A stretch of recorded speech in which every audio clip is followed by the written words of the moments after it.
Buongiorno a tutti, sono Franco Masenello, sono l'amministratore delegato di 2F Water Venture. Era una startup, ora invece è un'azienda consolidata a 7 anni dalla fondazione con oltre 11 milioni di euro di fatturato. Ci occupiamo di monitoraggio delle perdite idriche tramite l'analisi di immagini satellitari e l'utilizzo di sensoristica a terra. Siamo la più importante società di ricerca perdite e operiamo nel servizio idrico integrato. Come lo scorso anno, anche quest'anno siamo qui a sostenere con orgoglio e anche con forza Start Cup Veneto. È un'occasione e una vetrina importante per ragazzi che vogliono mettersi in gioco e che vogliono fare impresa.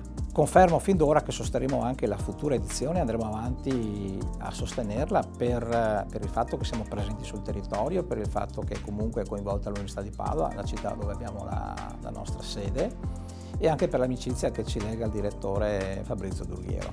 Quindi felici di esserci e ci saremo ancora. Grazie.